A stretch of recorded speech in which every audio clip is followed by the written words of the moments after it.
let me welcome all of you on behalf of the India Habitat Center and the Society for Policy Studies. This is a lecture series that we had begun almost 6 years ago, and we were able to maintain a certain tempo pre-COVID. So I think it's a bit like saying that our life now can be reviewed as pre-COVID, and I hope we can use the term post-COVID. I'm not quite sure if it's premature, but this is the first lecture that we have been able to convene after the experience that we've all gone through individually and collectively as far as the COVID pandemic is concerned. So it's been, as I said, very gratifying for both the Habitat and the SPS that we have got this kind of a response. There are many reasons for that, not least the profile of our speaker for this evening, Professor Madhavan Palat, but I'll come to him in a moment. But I just wanted to again welcome all those who are coming here for the first time for this lecture series, and those who have been with us in the past. It's a case of renewing contact and saying that we are delighted that you're back. Today in particular, I want to acknowledge both the presence and the fact that we've had this kind of a participation. First of all, from this extended, I don't want to use the word fan club and embarrass Madhavan, but well-wishers and this very, I would say, large cluster of friends and students and those, I think, who hold Professor Palat in high esteem. And when we announced this lecture, the response that the Habitat got and our society got was very, very robust. And Madhavan, I want to thank you and also embarrass you and say that we've never had this kind of a response for lecture series that we've had in the past. And I'm saying this knowing fully well that we have in our midst other speakers who have been part of the series, Ravi and various other people here this evening, but more seriously, it's lovely to have this kind of an audience response. I particularly want to acknowledge the presence of our students, in this case from Delhi University. Please correct me if I'm wrong, but Kamla Nehru, right? Lovely. My affiliation is Gargi and LSR, but let it not be said that I did not recognize Kamla Nehru. And the reason is my wife is Gargi LSR, that's why I'm saying that. But seriously, if I missed any other colleges, universities, please let me know. But we have made this conscious attempt to reach out to Gen Next, wherever Gen Next is, both in Delhi and outside of Delhi. And I'm also very glad to inform all of you that this particular lecture is being streamed live. And we've had, again, a very robust response from outside of Delhi, particularly from young people who are more au fait with social media and who saw the announcement of this lecture on different platforms and tuned in. And I gather from our technical team that the number of people who have tuned in literally for this 6:30 lecture has been quite good. So those who are not here physically and who are here with us on cyber, greetings and thank you very much for joining us, and I hope we can do this again. As far as our lecture today is concerned, you know the subject and you know the speaker, most of you. Ukraine and the war there, the Russian invasion of Ukraine, I'm deliberately using that term, that phrase, though there has been some reticence and hesitation on the part of the Indian government in terms of how exactly they wanted to describe this. Moscow itself has called this a special operation. This is war. It's been tragic. It's come into our drawing rooms.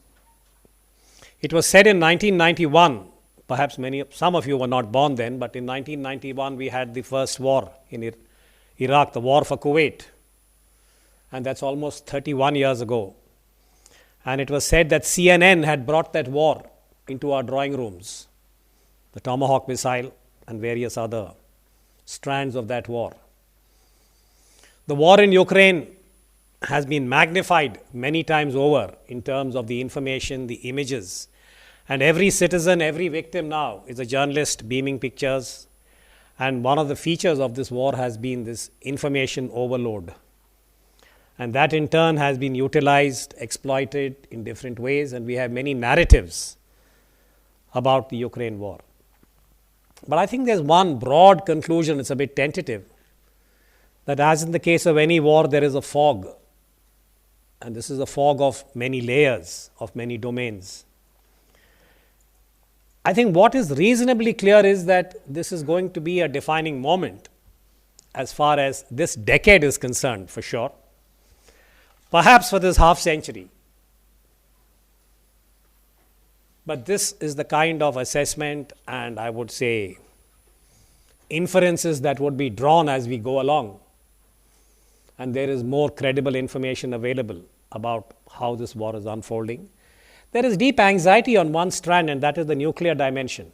You'll remember that fairly early on in this war, President Putin drew attention to Russia's capability as far as WMD, weapons of mass destruction, were concerned. And that, I think, is cause for concern, even though most experts aver that it would never happen. But there was a similar sentiment, if you remember, in end Jan, early Feb, that Russia would not invade, Russia would not wage war. But to the extent that the future remains opaque in terms of where and how, or what are the paths, lots of gaming has gone on among professional circles about this war. I think perhaps we can look at the past in a reasonably informed way, to the extent that the past does influence and shape what is happening now.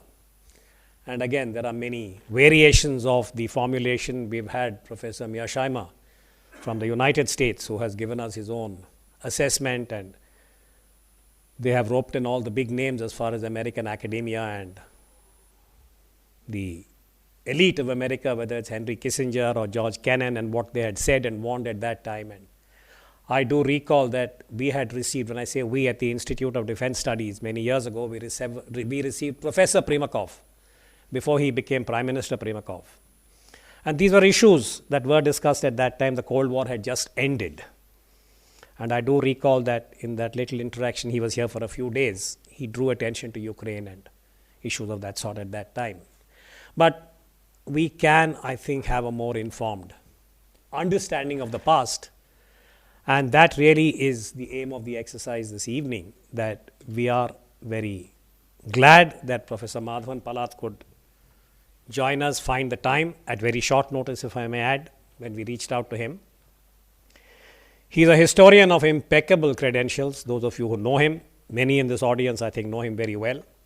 His scholarship in his own domain, Russian history, is, I think, right at the very top. He's internationally recognized. He taught at the Jawaharlal Nehru University for many years, 3 decades, if I'm not mistaken, from 1974 to 2004, Madhavan. And subsequently, of course, he was better known, amongst other hats that he wore, for being the editor of the works of Prime Minister Jawaharlal Nehru when he was at the Nehru Memorial. I had occasion to hear Professor Palat over the last few years, pre-COVID, I would say. He spoke to us at the Nehru Memorial and in other places and at JNU. All I can say is that he's a riveting speaker. And if you look at him, you'll see what I would call as the image of a man who knows too much. And Russian history is more than 1,000 years old, if not older, in terms of genealogy. And he's taken on this task saying that he'll say his piece in 40 minutes. So there you are. I shall not delay the proceedings.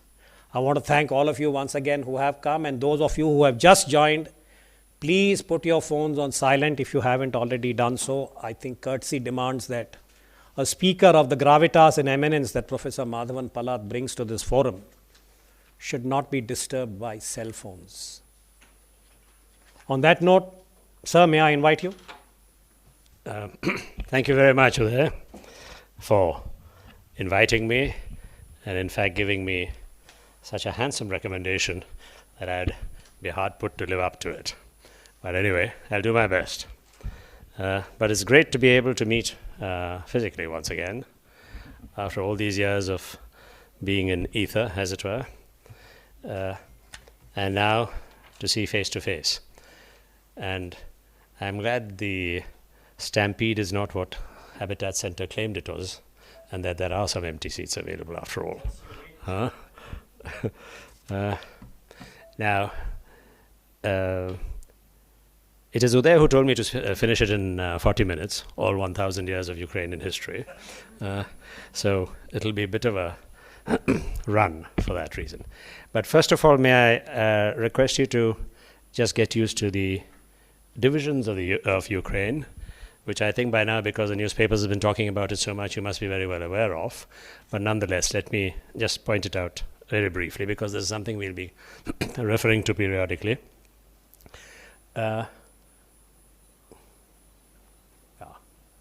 Do you see up there where Poland is, and just east of where Poland is written, that whole section?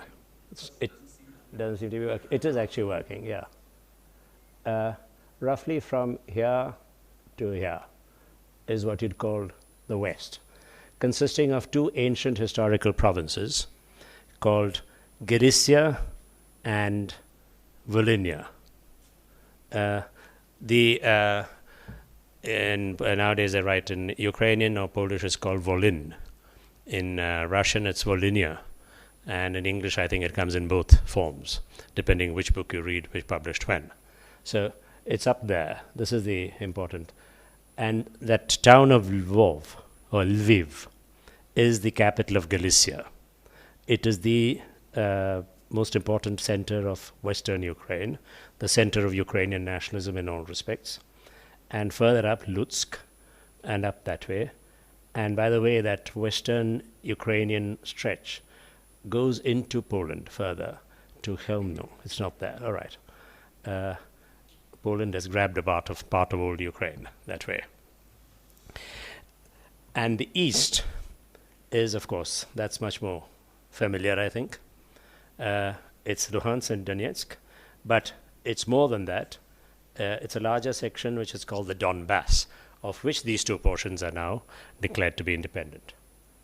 So that west and east, and between them runs the river, the great Dnieper. Kiev is up there, and it's the capital. It's the home of all Russians, Ukrainians, and Belarusians, the origin of everything. And south here is the Cossack steppe. See Zaporizhia? The Zaporozhian Sech is here. And after that comes New Russia and Ukraine and Crimea. The big division is between this and this. And in between they're not so decided. Now, the problem with Ukraine is it's a heavily divided society. It is so divided that it turns out to be the battlefield between the two big powers. So actually what we are witnessing, which you call the Ukrainian war, is a war between America and Russia, essentially. Fought in different ways, America through financial instruments and sanctions and all the rest, and Russia by direct invasion to prevent the advance of NATO. Ukraine does not, unfortunately, have an independent role. It is the battlefield. And it doesn't have an independent role because it is so divided. Each side, each part of it is orienting itself to another, either to America or to Russia. America means here America, European Union, or to Russia. And they're not able to come together to decide on what is Ukrainian or how to be independent. And this is particularly interesting for us to know because these are choices we made back in the 1950s itself with non-alignment. Exactly the problem that is faced. Do you have to go to the West or to the East and the Soviet Union? Said no, it has to be non-alignment. We were able to carry it off. But very few countries are able to carry it off. Only India and China actually did. All the others have fallen victim. And we see when Ukraine became independent, it has fallen victim. It hasn't been able to make the choice. So it has become the battlefield between the two. And it reminds me very strongly of Afghanistan. For 200 years, it has been the battlefield of the great empires, the British and Russian empires fighting it out over where exactly the boundary should be drawn. And Afghanistan was laid waste periodically and otherwise not allowed to develop into an independent, into a modern state. always because the regimes are being changed by the British for a long time. And then after the Second World War, America took the lead, and you know the story of Afghanistan now. It has never been able to set up as an independent state. And interestingly, just as Afghans are always glorified as heroic, indomitable, never submitting to a foreigner and so on, although the foreigners are crisscrossing the country and laying it waste all the time, it is now the same story with Ukraine. And Zelensky, in some senses, represents that. So heroically defending Ukraine, standing up to the Russian bully, but in some sense completely helpless. He's the victim of both sides. And the arguments on both sides are both strategic and cultural. And they both are immensely powerful. The cultural has a strategic significance of its own. And that is what I'd like to take you through. And my point is to demonstrate how little initiative Ukraine actually has, and how much it is a victim of its own internal divisions, and why it is so porous and open to the great powers on either side to interfere and decide for Ukraine which way it should go. Ukrainians are very passionate about all these matters. They do obviously play a role, but they're not the decisive factor in each case. So they are pulled in both directions. The divisions began as long ago as the 13th century, when the division between between Latin Christendom and Orthodox Christianity. That is the line of division. And surprisingly, that division continues down to this day. And I'll hope I'll be able to point out the various ways in that division reappears again and again down into the 21st century. It is not exactly the same as it was then, but the geography is the same. And we see it again and again. That is why I pointed out the western portion, which is oriented westward to Catholic Europe, and subsequently to the kingdoms of Poland and Hungary and the Habsburg Empire. And in the 20th century, again Poland, Czechoslovakia and so on, and in the east to Russia. And what happens in between is the interesting part. Who manages to create a state? Now, what are Putin's justifications for invading? I have no hesitation to say it is an invasion. Invading Ukraine. They're familiar to you, all the arguments, but let me run through them quickly. First of all, it is a creeping advance of NATO, which he presents as an existential threat to Russia. If NATO is on the borders, then Russia cannot continue to be independent or secure the way it is expected to be. He is responsible for. So NATO is such a threat, and it is now reaching the borders of Russia. If Ukraine also goes in, and as NATO threatened, Georgia also in 2008. And you know what happened then. And then Putin has gone on to set it in the context of the 20th century. The German invasion during the First World War between 1914 and 18, when large parts of the Russian Empire were incorporated into Germany or under German occupation, Ukraine, the Baltic, and so on, the same Ukraine. Then during the Civil War of 1918 to 21, when again Ukraine changed hands, or all parts of Ukraine changed hands, I think Kiev changed hands 11 times or so during the Civil War years. And you had Germans, Poles, Russians, Bolsheviks, and White Russians. That is the ones who had been overthrown by the Bolsheviks, all fighting there, along with mass insurrections by Ukrainian peasants, anarchists, and God knows who else, and then interventions by the Western allies during the Civil War. So Ukraine was a full-scale battlefield in a way that no other part of the Russian Empire was. Putin has gone on beyond that into pointing out all the Cold War hostility from the West, followed by the betrayal of 1990 when it was promised that that NATO shall not expand, and they did expand when the Warsaw Pact was dissolved. It just goes on. So the NATO has now expanded into the whole of the Baltic, into Poland, Romania, and Hungary, and now it is threatening to reach into the ex-Soviet republics. It has already gone into the Baltic republics, but is threatening to come right up against Russia itself. That was accompanied by the color revolutions. The attempted regime changes in Ukraine, Georgia, and Kyrgyzstan. These are called the color revolutions, inspired by America.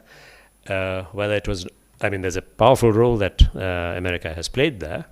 Whether it is as strong a role as Putin says it is another matter, but Putin has made it into a case. And generally the Russian establishment makes it a case of CIA intervention in Russian politics. And of course, the Chechnya insurgency, which he says was powerfully supported by the West. And he says, I know because I was in charge of intelligence. So I received all the intelligence and I know what happened. So all these charges he has brought against them. But he doesn't stop there. He's brought the important charge of the Nazi revival in Ukraine. This has been immediately dismissed in the Western media and Western governments as a bit of Putin-esque paranoia and complete fiction. He's inventing it out of his top of his head. Well, the basis on which Putin has made this charge, and he is demanding the denazification of Ukraine, is that there are bodies inside Ukraine which are xenophobically nationalist, racist, anti-Semitic, terrorist, who are the heirs of the collaborators of the Nazis, with the Nazis, and are virulently anti-Russian. There are such groups there. One such group is what is known as the Azov Brigade, which you might have read off in the press recently. It was set up immediately after the Crimean annexation, and its job was to hunt down traitors, and traitors means anybody who's anyway oriented towards Russia, and their techniques are very violent indeed. They are more like fascist stormtroopers indeed. That is why he calls it denazification. And they are racist in the conventional sense of early 20th century Europe. But it is interesting that they're racist, and ironic that they're racist, although the European racism, or Nazi racism, was directed against the Slavs. And Hitler had earmarked 32 million Slavs for genocide. But contradictions don't matter. They always occur. And these people look upon the Russians as a danger who have to be exterminated. Well, not exterminated, I'm sorry. Not now, at any rate. But the attitude is of that kind, and certainly anti-Semitic. Now, these are the people that Putin is referring to. In addition, he is referring to the remnants of the Nazi collaboration of the Second World War. Now, this is a dark history, which we hear of rather less because it is overtaken by the more hideous history of the anti-Semitism and the slaughter of the Jews. But in Galicia, Volhynia, the same two western provinces that I've been talking about, which is so nationalistic, so extremely nationalistic, they managed to slaughter as many as about 100,000 Poles. We do not know the exact figures. We know when these mass slaughters occur and are conducted by these informal groups going around, we do not know exact figures. But estimates are around that much. It was done in 1943, in the middle of the war, in the hope of having a territory which is completely free of Poles, so that it will be only Ukrainian after the war. And the reason they wanted to do so is that that was a territory which was being ruled by Poland after the First World War. So this was a targeted cleansing. Ethnic cleansing would be the right word, although the Poles have said this should be called genocide in itself. So to Russia, this brings up a very dark memory indeed. And the man who was in charge of it, or who was the chief inspirer, the leader of all these groups, was a man called Stepan Bandera. He finally fell victim to, he was put into concentration camps by the Nazis because he went too far, and finally he was assassinated by the KGB after the Second World War. But he was a typical fascist of this kind. Nazi collaborator, did everything, all the things that I've just described. Now, Bandera brings up the worst memories on the Russian side. And as if to prove that there is a Nazi element in Ukraine, in 2010, Yushchenko, the newly elected president, the pro-Western president, awarded him the Medal of Hero of Ukraine. That is the highest award that you can possibly be. Something like a Bharat Ratna. Yeah. There was such outrage the world over, including in Israel, because he's an anti-Semite also, that however anti-Russian they might be, They could not stomach this. So worldwide condemnation followed, and finally the award was withdrawn.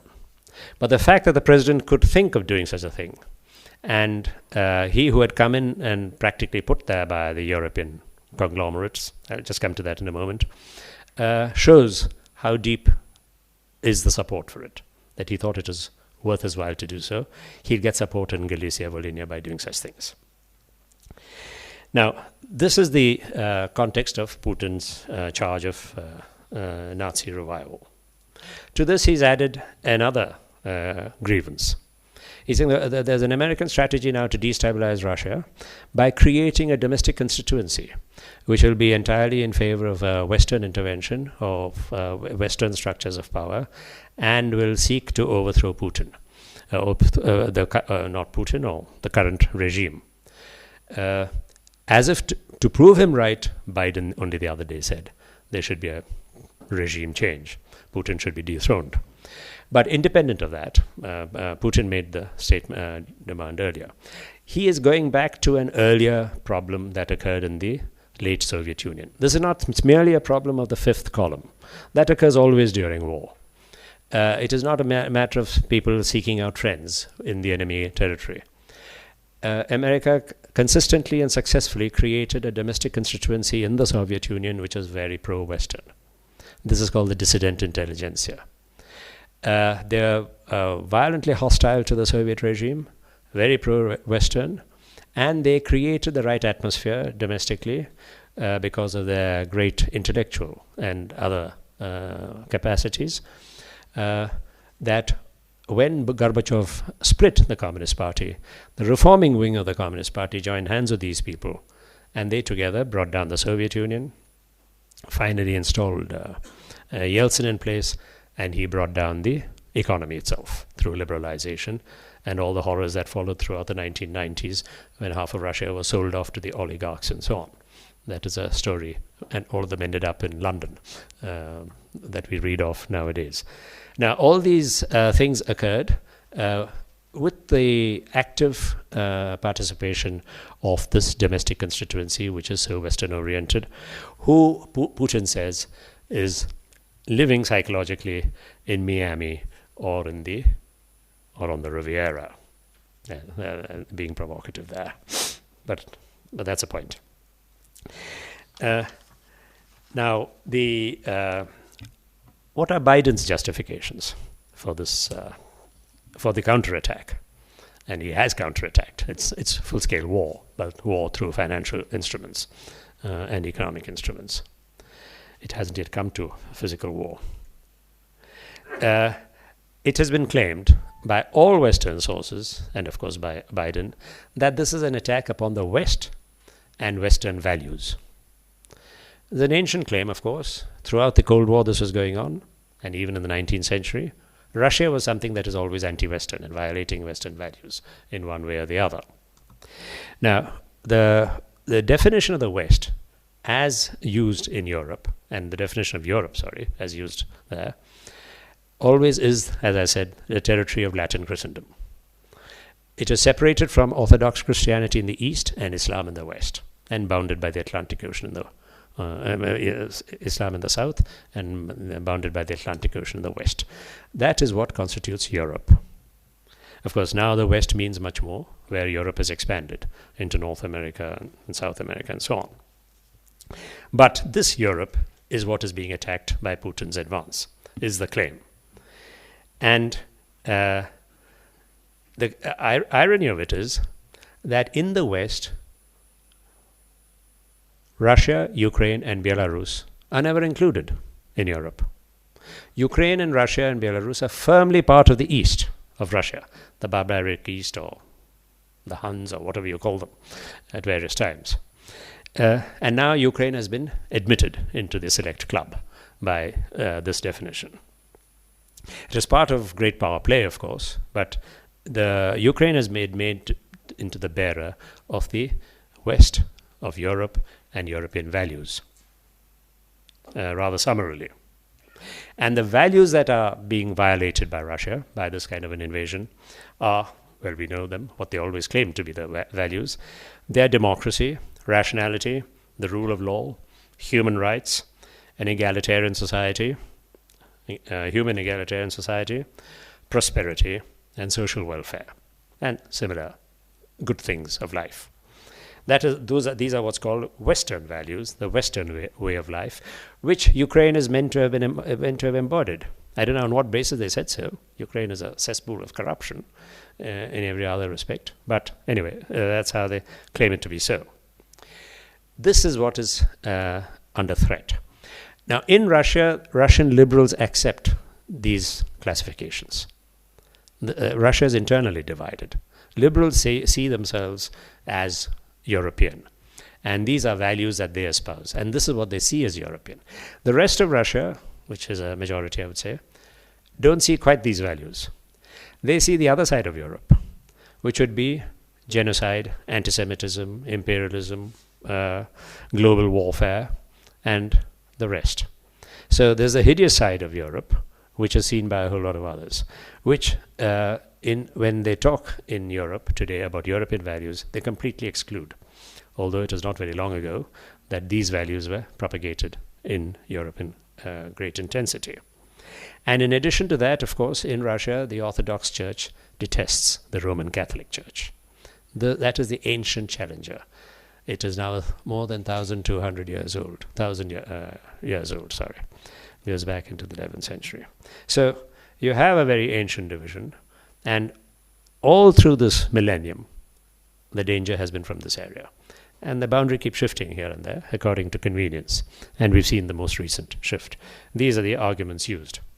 So in what way is then how does this line of division occur, and how do they shift? And why is it so permanent is the interesting point. And why is Ukraine still divided as it was divided back in the 13th century in the same way, such that Ukraine cannot set up an independent state, effective independent state, which is why it is such a victim. And I'd like to take you through that. It is a very ancient history and a very powerful history. And of course, it's interesting to know why, in spite of all that, they cannot get together. It should be possible. Divided peoples have got together and created nations. Why is that Ukraine is not able to? Now, the conversion to Christianity took place in the 10th century by a heroic and legendary king of Kiev called Vladimir, also known as Saint Vladimir. His statue is there up on the bridge at Kiev. You might have seen it in the newspapers the other day. They've covered it up, lest it be bombed. So the great Prince Vladimir converted and told his entire population to convert simultaneously. That's the advantage of being a great prince. You can tell everybody to convert. And they all did obediently. So Kiev became Christian back in the 10th century. Shortly thereafter, the great schism occurred in the Christian world. Orthodoxy split off from Roman Catholicism. And the Patriarch of Constantinople became the leader of Orthodoxy, just as the Bishop of Rome, known as the Pope, was the leader of the Roman Catholic world. That occurred in 1054. And that schism has never been closed again. It has remained ever since. And the hostility is bitter, indeed, between the two. And the line runs right through East Europe. Poland is on one side, it's Catholic. Poland, Lithuania is Catholic, along with the Baltic states, which are Protestant but used to be Catholic. So they belong to that side. That's why everyone says they are actually European historically. This is the meaning of it. But Ukraine was on the other side, but with a problem. Again, the same Western provinces, Galicia and Vladimir. And I'll just come to that in a moment. It was in the 13th century, shortly after the schism, that the whole of the land of Rus, this is called the land of Rus, those who converted to Orthodoxy. From Rus comes the word Russia. And historically, we refer it to the land of Rus. The whole of Rus was invaded from two sides. By the Mongols in the east in 1237, by Genghis Khan's grandson, Batu Khan, and from the west by the Roman Catholic Church's crusades, by German knights, the Teutonic knights. The two prongs entered the Slavic country, and everyone had to choose which side do you go to.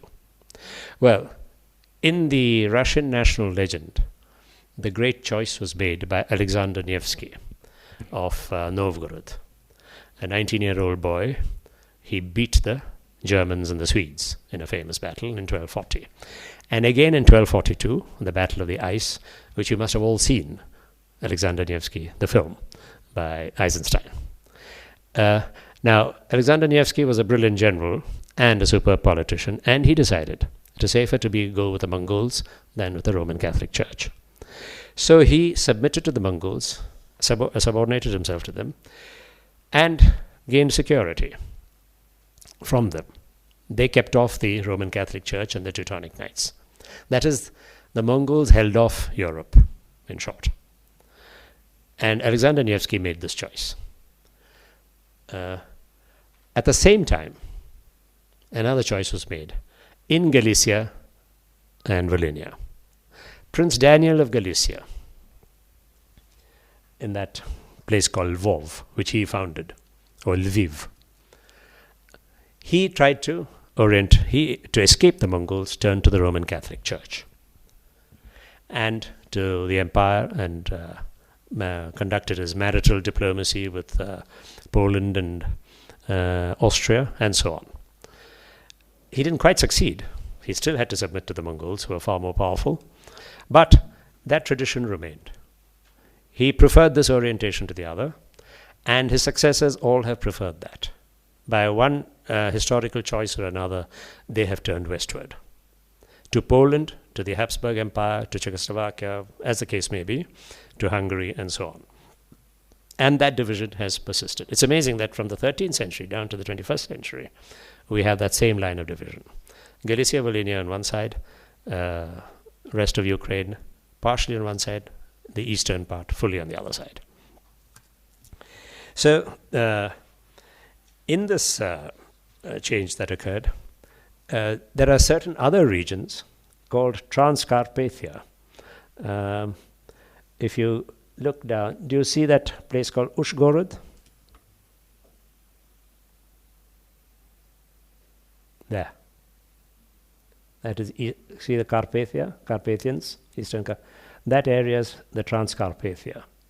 And down there is this Chernovici, is what's called the Bukovina.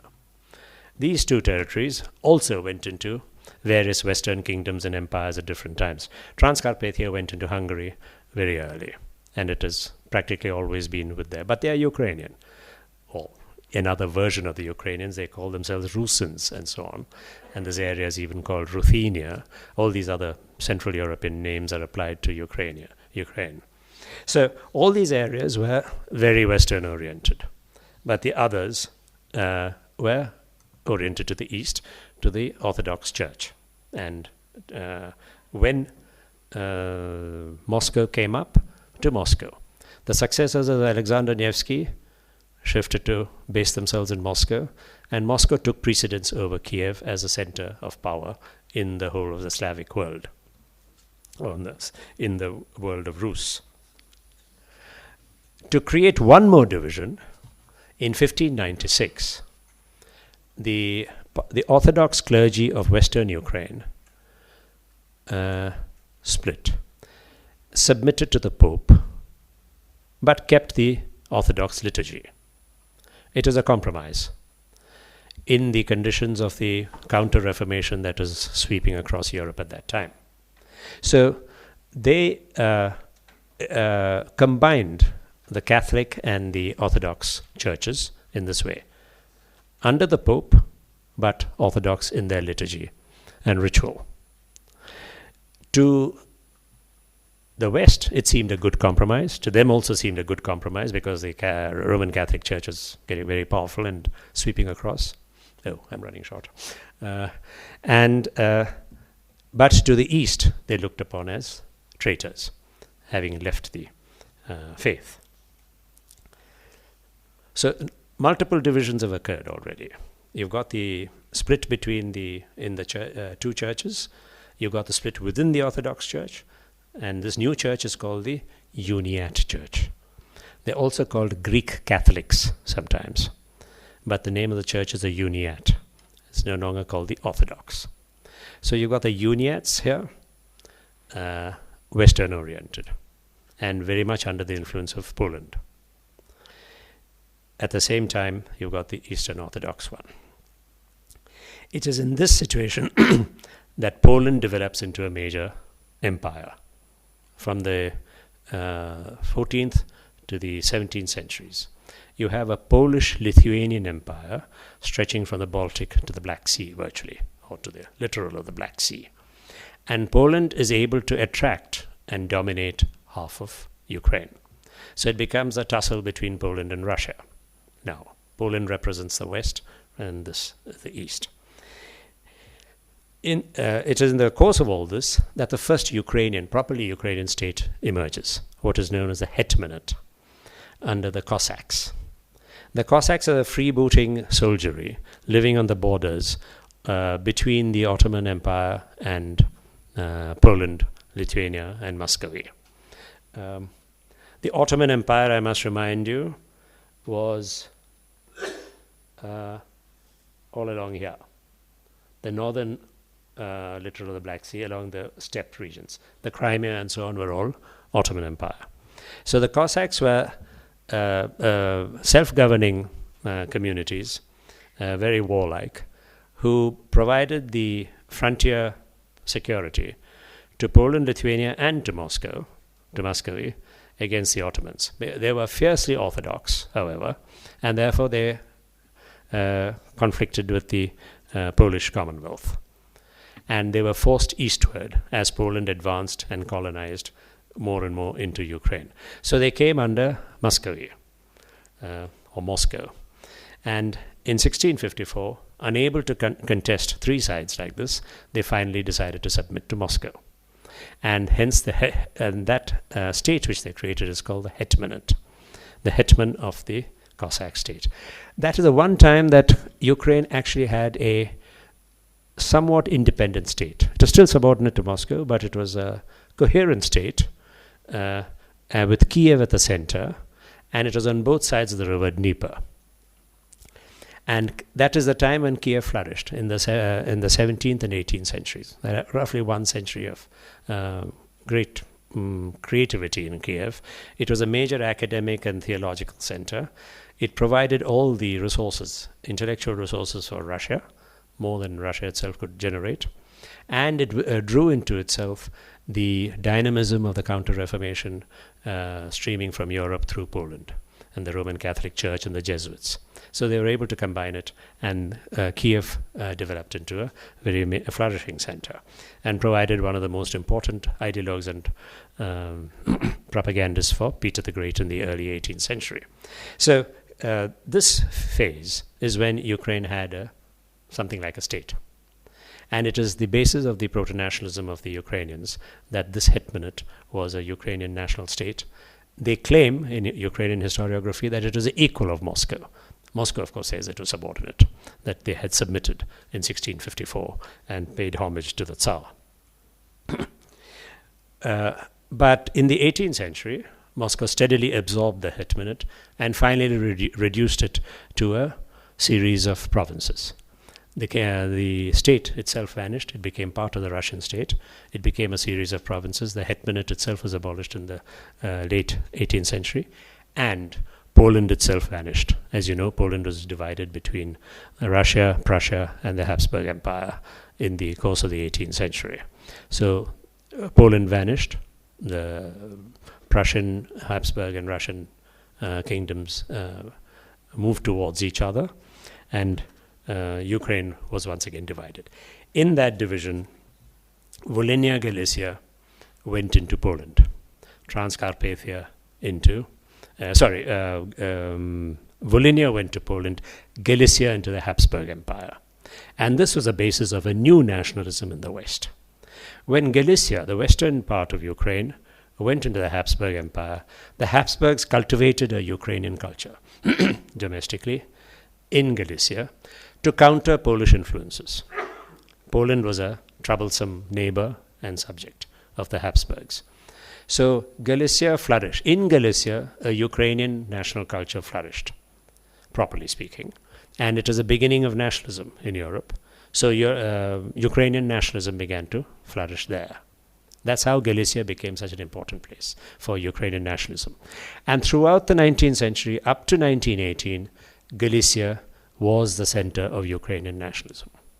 Sponsored and supported in every way by the Habsburgs, because not that they were nationalist at all or liberal, but they wanted to put down the Poles. Therefore, this was useful. Poland to them was more dangerous than anybody else. And Russia finally faced this Galician Ukrainian nationalism when the time came. But it was all from here. This was the source of it. Now, in the 20th century, when the revolution occurred, when the empires all collapsed, the Russian, German, Austro-Hungarian, Ottoman, it was a time for everybody to create their own states. Finland, the 3 Baltic states, Poland, Czechoslovakia, Romania, all of them managed. In the Caucasus, Georgia, of course, that was part of the Soviet one. I should not mention it, but it was very nationalist. It could be almost considered independent. All of them did. The one which did not succeed was Ukraine. It was a large territory. We see how it is. It has a significant history of nationalism in Galicia at least, and partially in Volhynia.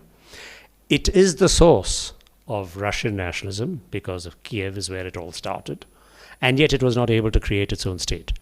Whereas all the much less well-endowed, you might say, regions like Estonia, Latvia, Lithuania, Finland, all of them managed to create their own. And Poland was resurrected after having vanished from the map for a century and a half. And the reason is this particular fragmentation. They were never able to decide which way they have to be oriented. And they kept on raising the question amongst themselves, what is our destiny?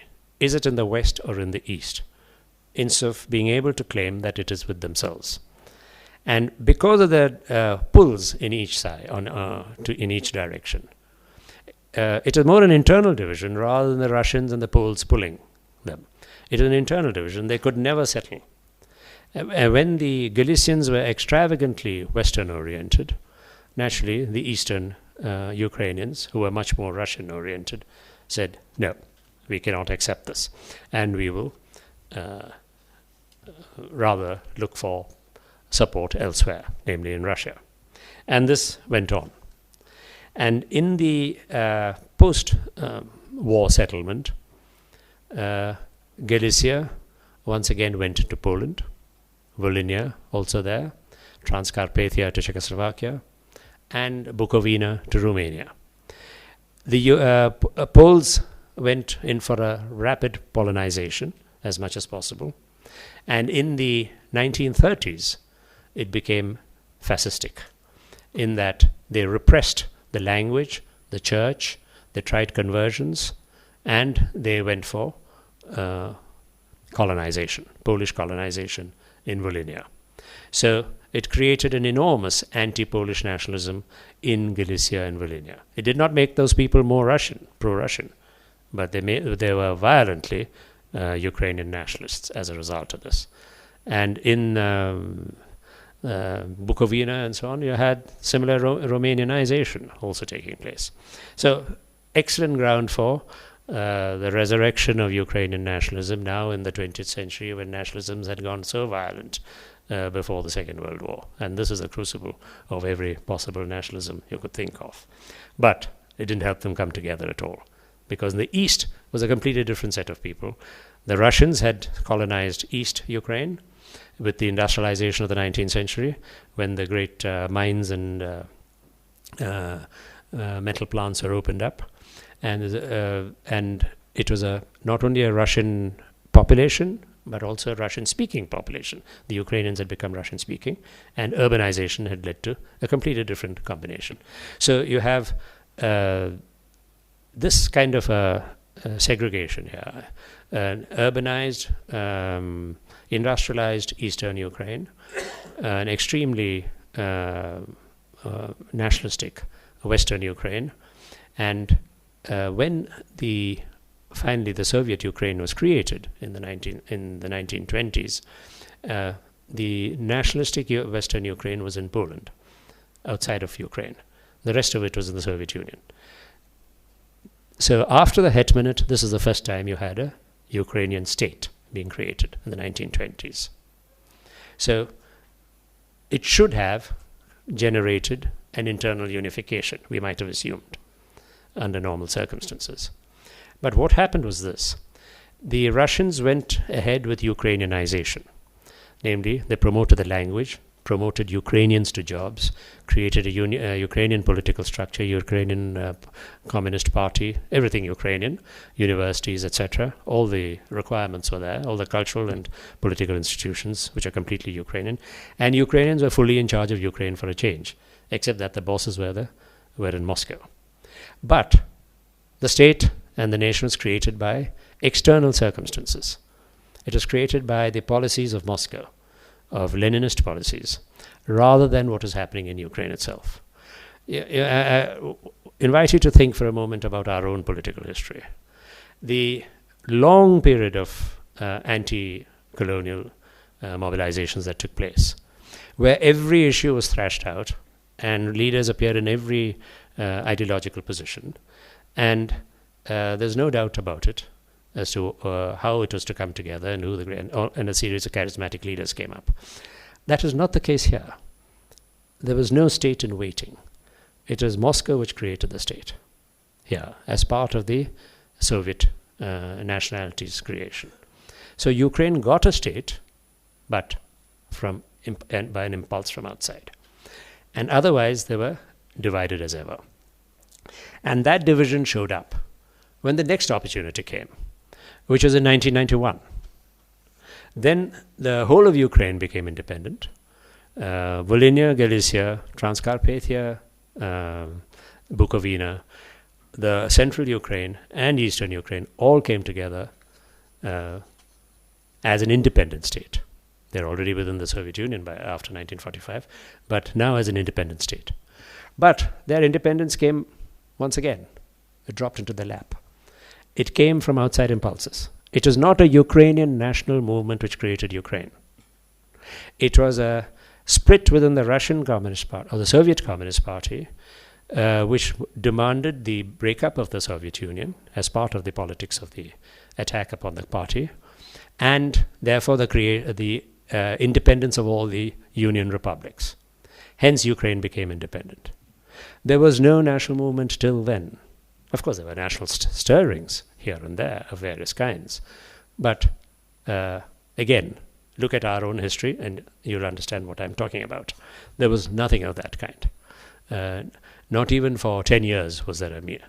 In those 5 years that Gorbachev gave them, they set about it. And that was it.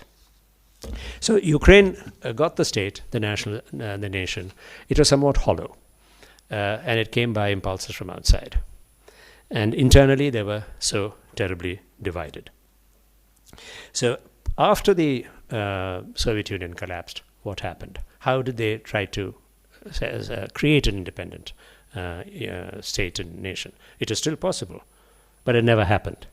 They divided so deeply, they could never do so. And if you study the nature of the advances of NATO and of the European Union towards Ukraine from the 1990s, each time you will see how the arguments always were, should we join NATO, should we join the European Union, or should we hold them off because they are a threat to our culture, our way of life, our future politics, our fate is with Russia, and so on. It went this way constantly. And the NATO, throughout the 90s and into the 21st century, offered a lot of cooperation without membership. They would keep on setting up any number of projects for cooperation, but never actually a membership. So Ukraine tried its best to satisfy NATO by participating in various NATO exercises in Yugoslavia or even in Afghanistan and Iraq. Iraq wasn't NATO, or partially. But it never got any benefit out of it. So it went on like this. And in 2008, NATO actually made the announcement that Georgia and Ukraine shall be offered membership, which led instantly to the Georgian crisis. The president of Georgia, Saakashvili, rashly assumed that now he had NATO support for invading Ossetia, that is now under Russia. And the Russians drove him back. That was a brief war in 2008, if you remember. And after that, the European Union and NATO held back because they were not confident that they could deal with what Russia was going to do, or deal with Russian reactions in this case. But it always was a case of testing Russian reactions, how far they could go. And when they found the reaction was too strong, they would withdraw. And the ones who were suggesting perpetually that they can go into, that NATO can go forward, was America and Poland. These are the two proponents constantly. Poland is, as you know, virulently anti-Russian over a long history. And the ones who are holding back were Germany and France, the two pillars of the European Union. They said, this is not for us. We cannot afford these adventures. And while European policy was, in this sense, uncertain, Ukraine in itself was internally so divided, it could never settle which way it would do it. And these were revealed again and again in the series of crises we know as the Orange Revolution and the Euromaidan crisis. The Orange Revolution in 2004-05 and the Euromaidan in 2013-14. Briefly, what they amounted to, what the important part of it, in the crisis of the Orange Revolution, they were trying to decide who was to be the president. Was it to be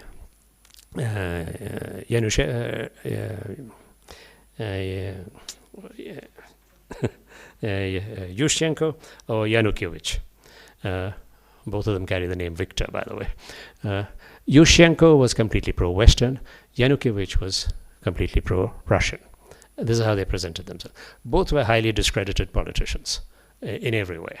The levels of corruption and sleaze is extraordinary. We are accustomed to a lot, but I can tell you our institutions are monuments of integrity and stability compared to what Ukraine had in every way. So, and the worst is when the crisis of corruption occurs in Ukraine repeatedly, it leads to a collapse of government. This is the problem in Ukraine. We have corruption endlessly, scandals endlessly, but it doesn't actually destabilize the state. In Ukraine, what is happening, each time there was a corruption scandal, the state itself was destabilized and disintegrating in some way or the other. And in the crisis of the Orange Revolution was one such. They could not decide who was to be. Of course, the election commission there was one of the most corrupt bodies you could think of. So was the Supreme Court. So was the bureaucracy. So were the police. Everybody you can imagine had their finger in the pie or their snout in the trough. So finally, how was it settled? Who decided the result? It was an international mediation. Foreign ministers of Poland, Germany, France, and leaders from Russia came and settled the issue. Now, if you have an internal dispute between political parties, between a government and opposition, and you need foreigners to settle it, you can imagine how weak the state is. It's an index of it. And this happened again in the Euromaidan crisis in 2014-15. Exactly the same story. It led to bloodshed when the then President Yanukovych refused to sign an agreement with Europe, with the European Union, and the Western Ukrainians went wild and said, how dare you stop it? We have to have it. And they brought their masses into Kiev, to the Maidan. It's called the Maidan, by the way, the big square there, some sort of Ramlila Maidan there. And they conducted their agitations there, and the police went berserk and shot 80 persons down, and so on. But in the course of that, you had people like John McCain coming and addressing the crowds there. And finally, it was settled by an intervention by European politicians coming and mediating and deciding who the new president should be. Now, I don't know what we would think if we had American senators coming and speaking in our election rallies in Delhi, of all places. And then you had mediators coming from China, Russia, Europe, and America to decide who the prime minister should be. But this is exactly what happened in Ukraine. It's an index of the weakness of the Ukrainian state and the chaos of Ukrainian politics and the corruption of civic, bureaucratic and political life there in every way. And Ukraine became such a victim there in all these respects. So this is the context in which, this is what enables NATO to make the advance into Ukraine. There's nobody in Ukraine, there's no consensus of policy in Ukraine about what they should do. They just pulled in two directions permanently. So NATO can make all these advances, Russia can make a counter advance, and finally Ukraine is up for auction. Sometimes literally. Who will offer more grants? Is it Putin or the European Union? It has happened in the case of Yanukovych. It goes that way. And the matter is never settled. And that is what it has led to even now. Now, with these, in these circumstances, when it cannot be settled, the tussle is then between, that is why it is between Russia and America finally. Ukraine is not a real player. Ukraine is only the foot soldiers in this battle or in this conflict. They are the sacrificial lambs, you might say, to both sides. They cannot decide. It will have to be decided between America and Russia. And they are the two who are not negotiating. The ones who are negotiating are Ukrainians and Russians. And Ukrainians are being told what to negotiate and not to surrender any position. And Zelensky is constantly playing the role of Churchill, or trying to. But that's not the real position he is in. He is completely helpless. But we do not see a solution.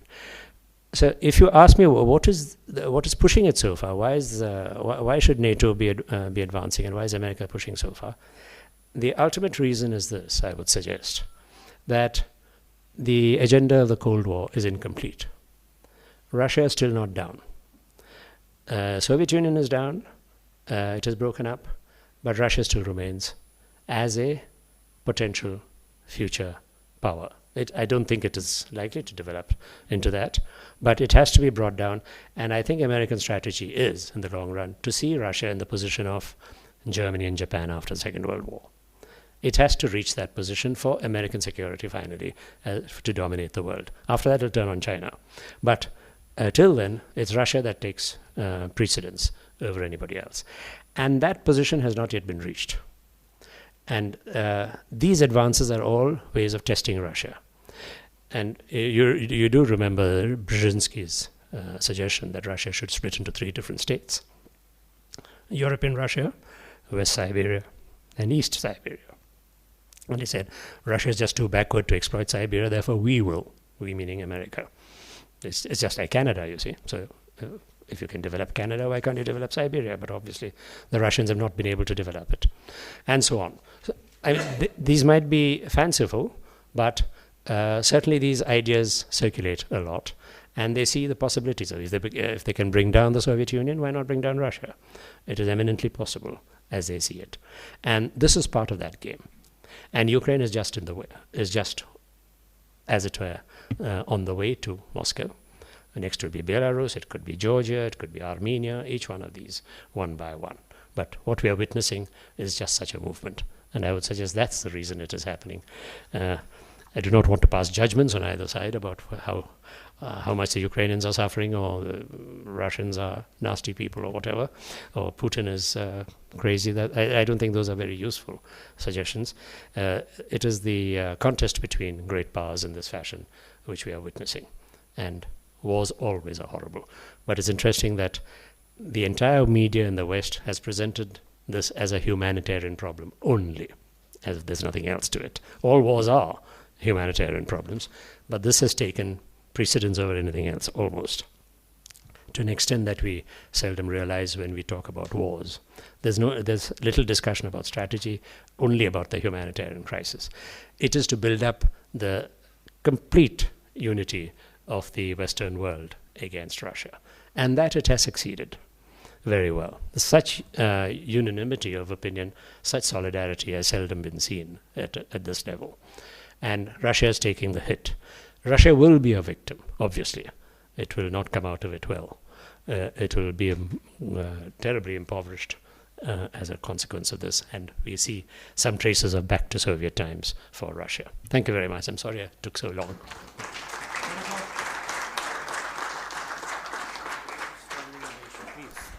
Fantastic. And absolutely, I think, amazing scope of the lecture that Professor Palat has delivered this evening. And I was just making note saying that the last few minutes, there's a macro geography, macro politics, macro strategic culture where he spoke about what could be the objectives and the end game, a Russia that may be divided perhaps. But an interesting aside about connectivity and technology, Madhavan, when you were talking about corruption in Ukraine and comparing it with what is happening in this part of the world, my technical team has sent a message saying that there is a spike in the interest from outside and that we may get some responses on social media. But that's okay. I think it's part of democracy and the kind of reach we have. But from the time that Professor Palat started his lecture, and I think the hall has in a way become fuller, I want to recognize those who have joined us both physically and on cyber through these links. The cyber first, I'm told that it's an interesting message. The wise men of GK2 have joined and they wanted to be acknowledged. So I'm acknowledging you, through this medium. I'm sure it will reach out to you.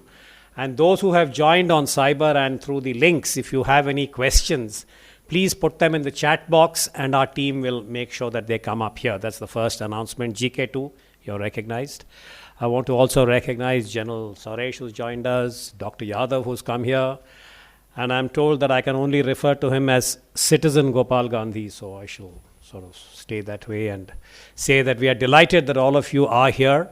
And now what I will do is that there's so much really that Professor Palat has shared with us.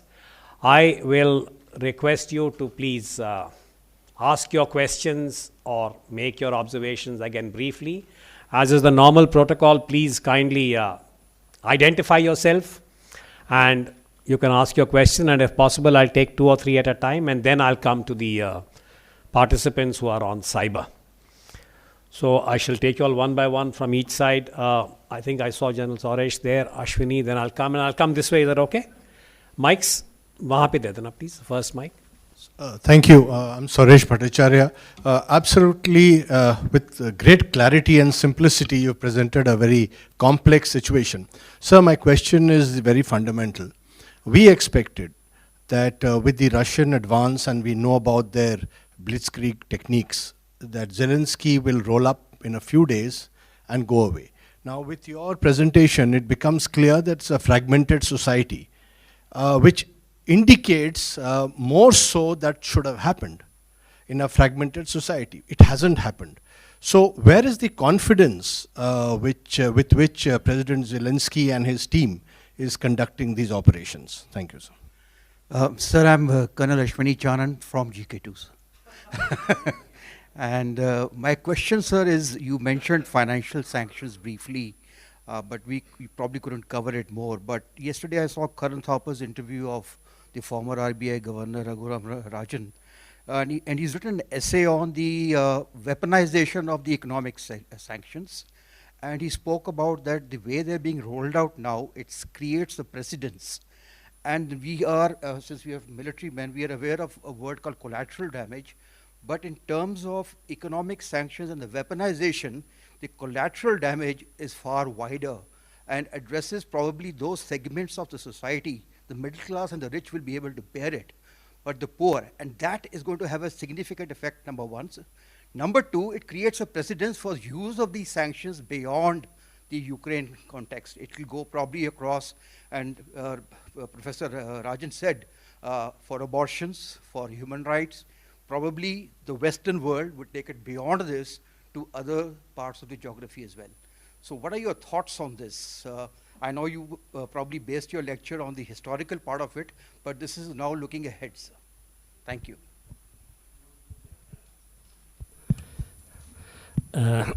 Thank you, General. Yes, your guess that Zelensky should have submitted earlier, given that he is in such a fragmented society. But the point is that precisely because it's so fragmented, he's getting a lot of support from a certain type of rabid nationalism on the West, plus Poland, which plays a very important role, by the way, surprisingly. It is the one that is always egging him on. And he is being sustained by the European Union and in America, that we are here to back you up in one way or the other. So don't commit yourself. So that gives him the courage to do so. And he's getting the supplies of weaponry. I do not know how effective they are and so on. I mean, we are subject to a lot of disinformation, I know. Might be or might not be. But certainly a certain amount is coming from there. And that has enabled him to hold out in this way. So he sees the possibility of playing a heroic role here, almost a Churchillian role, with this kind of backing. And he is almost blackmailing the West, saying, it is now time for you to intervene. And why aren't you doing so? And the humanitarian crisis which he is constantly projecting, and which is being lapped up in the Western press, is designed to force the Western leaders to respond to that. A lot of it is coming out of him. So if a hospital is bombed and one person dies, they say something close to war crime, genocide, etc. The hospital is empty, but nonetheless, it's made out that it is some colossal humanitarian crisis has occurred. Of course, always there is the 3.5 million to 4 million refugees now, but that is how he is presented. So he has been strengthened in this way, and he really has nowhere else to go. He's taken such an extreme position. If he now makes any sort of a commitment to the Russian side, he loses out totally, and he'll be so disgraced. Perhaps he has no future. You may remember, he might even be wanting to die heroically. Remember, he said, "This might be the last time you'll see me." That was his first broadcast. It would be a wonderful death. He would be a hero and an ideal end to a impasse. He cannot get out of it. That might be why. Yeah, so now for your... weaponizing economic sanctions. You're very right. That's very likely to happen. Weapons at one time, sanctions at one time we assumed for these kinds of for part of warfare. But if it goes to this extent and the masses are to be affected, it's the same as civilian bombing of civilian areas. I mean, indiscriminate bombing we denounce as war crimes, but these we do not. But the same civilians are hit, the most helpless ones who cannot do anything at all. And that is not part of war crime, but nonetheless, it will now, I think, will be used. And in different ways, it is being used. Human rights is always being sanctioned by America in one way or the other. And they can choose these. So the precedent has been set, and I'm sure that this will be necessarily such a big stimulant to that, because when they want it, they can use it. They have done it before. But it doesn't necessarily encourage it further, I think. I just wanted to know from you what you think might be the war aim of Putin and Russia. Would it be a kind of semi-Bangladesh kind of model, Bangladesh war kind of model, in which you decide to liberate certain areas which are seen as being independent and then declare victory and stop? Or is there a Sino-Indian kind of war kind of model in which you enter and then you go back and sort of teach a lesson or think you have taught a lesson? Or is it something else? It doesn't seem clear, because from the Western media one gathers the way it's put across that, Russia simply wants to take over the whole of Ukraine. On the other hand, there was a statement of the Turkish foreign minister in the context of the talks between Ukraine and Russia that they were close to agreement. So perhaps you could elaborate on. Kamala Nehru just behind you, sir. Good evening, sir. My question was, if we can measure the impact of dignifying regional histories to portray it as a set of cherry-picked events maybe, or the impact it might have on identity and the perception of a national character in this current situation that we face. Thank you, Anil. About the war aims, it's a bit of a mystery. It has not been declared clearly. Or rather, he has said no NATO. And he has even said, practically said this Zelensky must go. But there's no idea of taking over the whole of Ukraine. That would be a disaster for him, because that will turn the whole of Ukraine against him. As it is an invasion of Ukraine, however well-disposed eastern Ukraine might be towards Russia, he's losing that support because it is an invasion. Warfare doesn't bring support that way, necessarily, unless it is quick and finished like in Bangladesh. Certainly not when it takes so long and there is so many civilian casualties. And the war is not popular in Russia either. Putin is not certain of the domestic support he has, which is one reason he is accusing the Americans of trying to create a domestic constituency.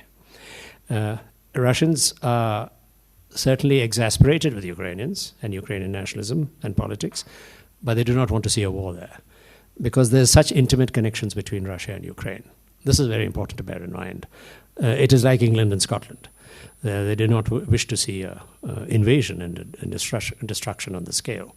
So his war aim would be to make it impossible for Ukraine or for NATO or anybody to think in terms of a NATO implant there. That would be the main purpose. And if that is achieved, then that is enough. So it'll be perhaps more like the Chinese model. It'll come in and go out and saying, I've taught you a lesson, now do not repeat it. But the point is, he will do great damage to Ukraine in the course of it. Ukraine will suffer very badly. It's a price he's prepared to pay. He says, whatever happens, you will have to suffer this damage if you try this. You people get your act together. Don't think that being pro-Western means being anti-Russian in this fashion. And all the extravagances of Galician, Volhynian nationalism should not be carried over to the whole of Ukrainian policy in this fashion. So I think that would be the objective. He'd be very unwise to try to take over the whole of Ukraine. He doesn't want to, I think, either. As for the question about regional histories and does it legitimize or am I picking on particular histories to make a point? No, I think the question really is that regional histories and their interpretation, meaning that narrative, does it become an important determinant in stoking this kind of nationalism? Please correct me if I'm wrong, but that's what I got from your question. Regional history, their interpretation, so the power of narrative and how that in turn perhaps is impacting. Well, that was a burden of my talk, in a sense. It was the regional divergences that are leading to this condition of Ukraine. It is not what is leading to actually Putin's decision to enter, but the condition of Ukraine which allows these external forces to play such a powerful role within Ukraine is due to this kind of regional differences.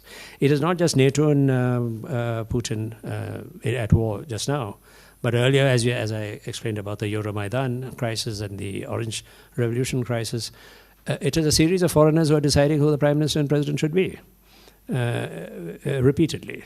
Now, that is an extraordinary situation of its own. And at every point, it is the European Union which is instructing the Election Commission, the Supreme Court, the bureaucracy, and so on, how they should function and what standards they should attain, and giving them marks as if they are in school about how to qualify for entry into the European Union and so on. That is due to an internal regionalization of Ukraine, which they haven't been able to resolve yet. That's certainly the case. I have a question from one of our cyber participants. Mr. Suraj Kumar, if you can hear me. The question is for Professor Madhavan. Is there a humanitarian crisis in the Ukraine? Professor Madhavan, please take a clear stance. It's a very interesting kind of firm request to the learned professor.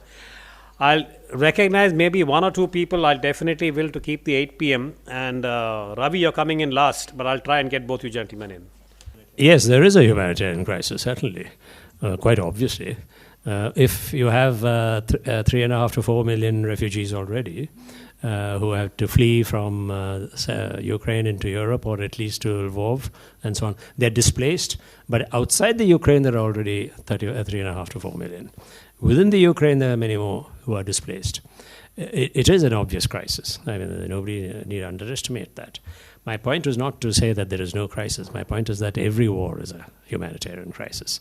I do not want to pretend that there's some nice, sweet wars where you have it all good. That only happens in children's books.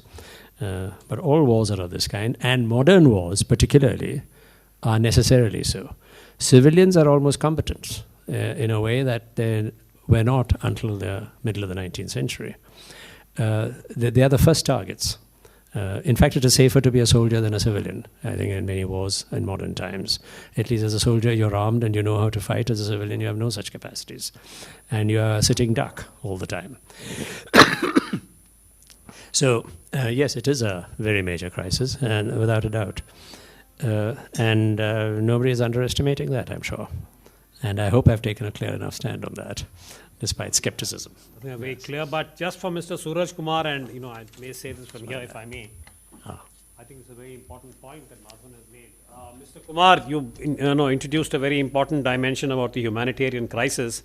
I'll just make one statement, because this is a very important subject, needs a whole session and more. That technology, if you look at it from both the world wars, has actually rendered the citizen vulnerable. For instance, the aerial bombing and so on. But as I said, this is a very important subject. This is not the first humanitarian crisis. It has just received much greater attention. But let me leave it at that. This is not a value judgment. This is just a very, I would say, sad admission of technology and politics and the vulnerability of the citizen. But on that note, what I will do is I'll recognize you two gentlemen, and at the back, and if you all could just make your, ma'am, Joe. Okay, please, Liana, can you just speak? Yeah. Mic is coming to you. I'll get you on board, Joe.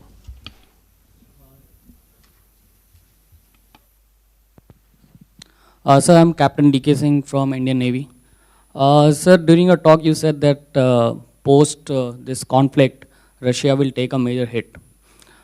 Just one point, sir. The dependency of European Union for gas to Russia, and as the winter approaches, it will further go up. China might go to Russia.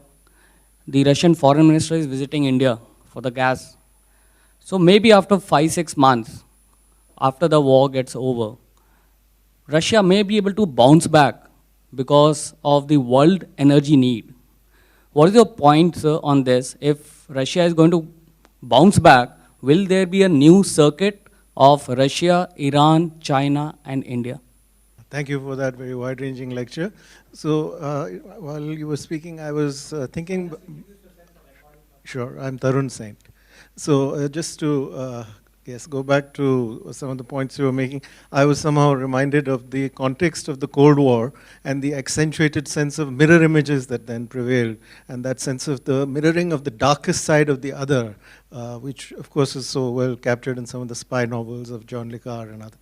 But here there's that heating up, of course, of the Cold War into an actual war, a flashpoint which has led to the invasion. And the science fiction writer Vladimir Sorokin has written about Putin in a particular light in this context as sort of somehow regressing back to a kind of imperial, autocratic, almost czarist era model. And he also seems to think that Putin has a particular kind of agenda, which is to destroy Western civilization.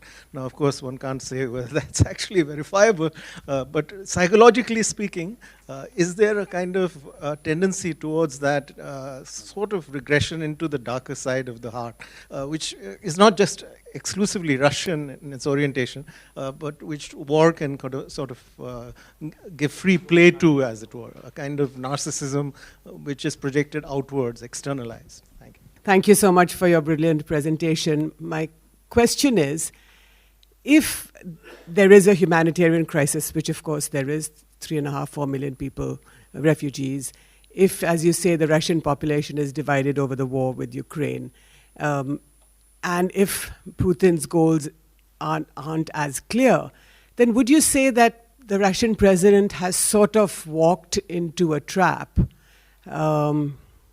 perhaps of his own making? I mean, he needn't have bombed Ukraine into submission to be able to denazify it or to avert sort of NATO missiles or other armaments on Russia's door. Thank you. Will Russia be able to bounce back? Not in a hurry. It's going to be quite a tough call. because, of course, it has energy supplies to be provided to Europe, and Europe will compromise on the matter, I think, because of that. And therefore, Russia has a negotiating space available. It will not be as diehard as it is now. But bouncing back will be a bigger job because the resources on the other side are so much greater to punish Russia than for Russia to be able to punish them. So Russia will be back into a trap of the kind of a closed space like it was in the Soviet Union. Though that world is partially coming back, perhaps, rather than Russia being able to bounce back and being able to deal equally with everybody, with the rest of the world, I think. Tarun Sen's question about the context of the Cold War and the mirror images. The Cold War was the best example of the mirror images. Yes, that's very true, because the two sides are so well balanced. Well, not really so balanced. Soviet Union was much weaker still, but ostensibly very well balanced, and they had resources enough to pit against each other's way. We do not find that occurring now. Russia is very isolated, actually. I mean, all this China being friendly is a very limited operation. China will not choose Russia over US. Why should it? China is just striking a good bargain with both the US and Russia in such a situation. Anybody would choose US if you can get it. The whole point is to get it. And therefore, this is the right time to strike the bargain. So Russia is terribly, terribly isolated. At least during the Cold War, it wasn't. It had a whole series of supporters around the world, not the least all the communist parties outside the Soviet bloc. They were a major support base. All that's gone now. So Russia has a sort of residual sympathy, and there are a whole lot of people around the world who say, well, this is not our war, and therefore we are not joining in. And by neutrality becomes a form of support for Russia. In the whole of Ukraine, that's how it's interpreted also. Are you pro-Western or are you neutral? Neutral means pro-Russian. So in that sense, Russia has a certain worldwide support. But otherwise, Russia is very isolated, and that support is not going to be translated into real action of any kind. Jyoti's point, if Russia is internally divided, has Russia walked into a trap? It's not a trap. For Russia, it's a choice between either the submitting to NATO now or trying to hold it off and see how much you can negotiate and how long you can keep NATO off. So, and the Americans are constantly giving them that choice. We are coming, we are coming, we are coming. And what are you going to do? So finally Putin took his stand and said, let us see how far you can go. So it's not a trap, but it is a denouement he was expecting for a long time.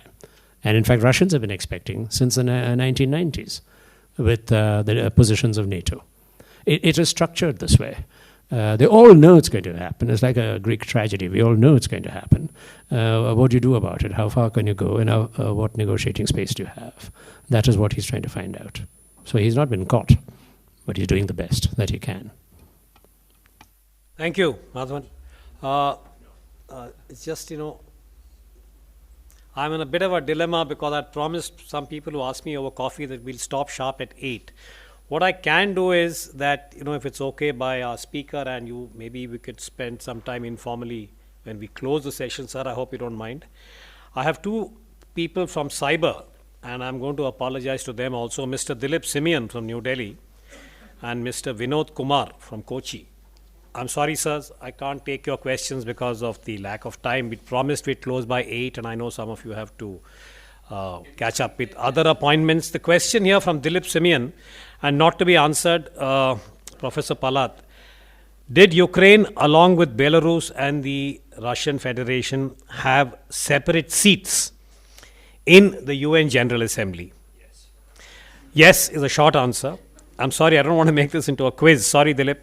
And the second is, what bearing did the Russian suppression of Chechnya have on the geopolitics of the current situation? There are more questions. I'm not going to read them, and I'm really apologize for this.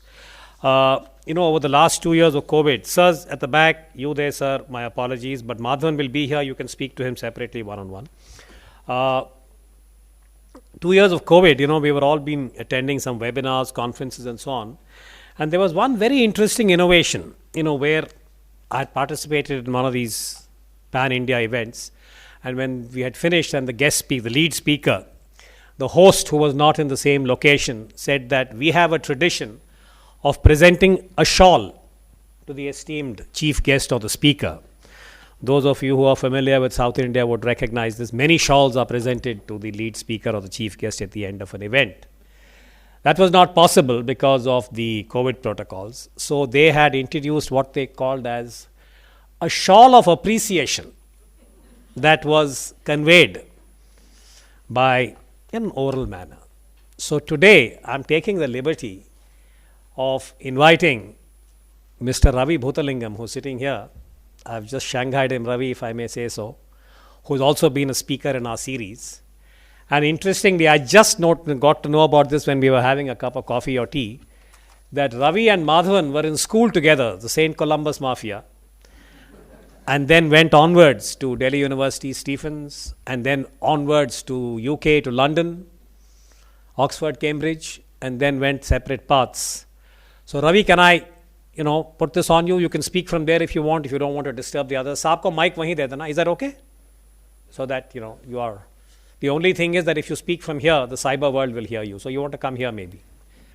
Well, ladies and gentlemen, after that absolutely magnificent presentation, I'm not going to stand in your way.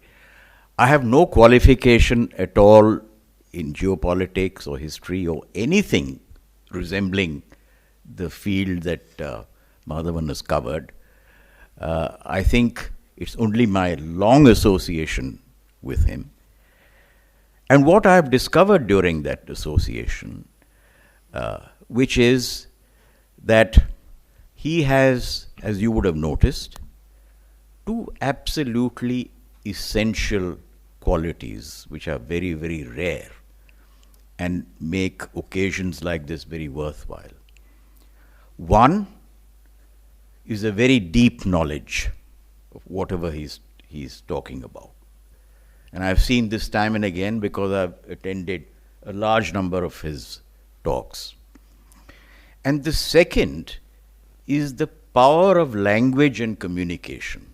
So he is able to communicate that knowledge to an audience, whether physical or now cyber. Each one of these qualities would have been very unusual if it had just been alone. But when you combine those, you get a very remarkable effect. And thank you very much for that, Madhavan, for this evening. So, having said this, let me drape the shawl. At least I'll do it symbolically. Thank you, ladies and gentlemen. Thank you, Ravi. Thank you very much. Very nice. Okay, it just remains for me to thank all of you formally for being here. Just to add to what Ravi said, maybe one more quality for Madhavan is that he wears his learning lightly. And I think that's also very rare. And today's lecture has been absolutely, I think, impressive in terms of its scope and its lucidity. And hopefully, and I don't want to make this sound like a threat, but Professor Palat has promised to share his notes at an appropriate time. That will be circulated. But thank you very much, everyone. I know you all need to go. I just want to thank you all and leave a last note as encouraging those of you who are here that we will be doing this again under the Habitat SPS banner, and we hope that you will be able to join us. I do want to encourage our younger members this evening who are here that if you would like to write about this subject, his talk, why I don't agree with Madhavan Palat, would be a great way of writing 800, 900 words. We'll hoist it in one of our websites. But otherwise, we'll keep you informed. Leave your cards if you want to be on our mailing list over here, and we'll make sure you come. I want to thank all of you personally, especially for your cell phone discipline. Doesn't happen all the time, but not a phone rang. And our entire team, apart from thanking our speaker formally, thanking the Habitat, Mr. Suneet Tandon, the director who's here, the SPS, Tarun has just left, and the entire team, the cyber team that's worked quietly, silently. I know I can name Shadab, George, Sushil, Anandita, Shreya in different parts of India for allowing us and enabling us to conduct this in the seamless manner that we have. Thank you, ladies and gentlemen. Good night, and we'll catch up. Those of you who had questions, please come up. He'll also sign autographs this evening, I think. Thank you.